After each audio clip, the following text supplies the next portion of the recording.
If you are a poor farmer and you only have one cow, it is important that it doesn't get sick.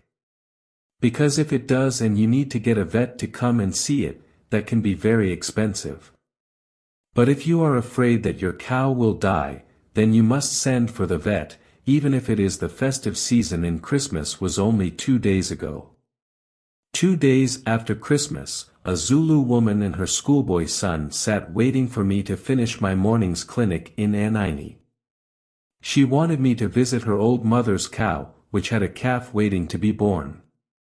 But for 2 days now, the calf would not come out. And the poor cow was getting very tired. "We have heard that you are a good vet," the woman said to me. So, off we went. The schoolboy in the front of my pickup to show me the way. And the woman and my assistant, Bumble, in the back. An hour of driving on bad roads full of holes and after that on dirt tracks. Then we stopped at an old empty kraal. "Where's the cow?" I asked the boy. "We walk a bit," he said. So we took my vet's black bags and we walked. Past other kraals with their fields and their fruit trees and many of them with huts not lived in. And falling down. We walked over rocks and by the side of rivers and after about 45 minutes. We came to a lonely kraal. There were 3 white huts, a clean, tidy yard, and there under the fruit trees was the poor old cow. Looking very, very tired. They brought out 2 nice wooden chairs with colorful seats from the middle hut. I put my black bags on them, but first I said hello in the proper Zulu way to Granny, who owned the cow. In Korsikotsi, I called her. She was a very small woman, but she was the head of her family in the kraal. Then I looked at the cow and found that the calf was still alive and very, very big. So, with Bumble helping me, I put the cow to sleep and did a cesarean. When I finished, there was a crowd of about 50 people watching, men standing, older women sitting on the ground. Children sitting in the fruit trees. Now the bull calf was trying to stand on his feet and shaking his head from side to side. Someone brought a chair for Granny to sit on. "We must talk about money. Is business now?" She called out, so everyone could hear. "Well," I said, "you nearly had a dead cow and a dead calf, but I came and got the calf out, and so now they are both alive, not so?" She agreed, and 50 other people agreed too. And I drove all the way from Anaini in my pickup, which is a thirsty car, as thirsty as an old man drinking beer on a Sunday.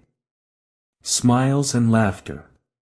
And if you take good care of this calf, and he grows into a strong young bull when he is a year old, at the market in Anaini, they will pay you 1,500 rands for him, not so? Yes. The old men in the crowd nodded their heads. And the cow, she is old and tired, and the flies are very bad this summer. But if she lives, next autumn, you can sell her for over 2,500 rands. Loud noises of agreement from the crowd. So then, in Korsikes, my work has given you about 4,000 rands that you didn't have before. Yes. So, how about we go halves, and I take 2,000 rands? Much whispering between Granny and her friends. "That's lots of money," she said. "Yes, it is," I said. "And we have just had Christmas, and soon it will be New Year, and maybe the cow will die. So, it is better that I don't ask for so much. You can pay me just half of that. 750 rands. Louder whispering and nods of agreement. "But," said the schoolboy who was standing behind his grandmother, "half of 2,000 is not 750. It is 1,000. "Oh, oh." I said, "I can see you are a clever young man. I made a mistake. But if I said 750, then I shall still say 750 and not change it. Well, what a noise there was after that. Everybody was smiling and happy. Granny pulled out a great big handful of 200 rands notes. And she gave 4 of them to me, with her other hand open upwards next to the giving hand. In the proper Zulu way. I took the money from her with my 2 open hands side by side, in the proper Zulu way. Counted the notes and said, "In Corsics, you have given me too much." She stood up and said, "Keep the 50. It is for your assistant, Bambo." Man, the season of goodwill is amazing. Then, we walked back for an hour, mostly uphill, with a long line of helpers carrying my bags. We stopped sometimes to eat the sweet wild fruit that grows around most of the old kraals. In this part of Africa, in the festive season,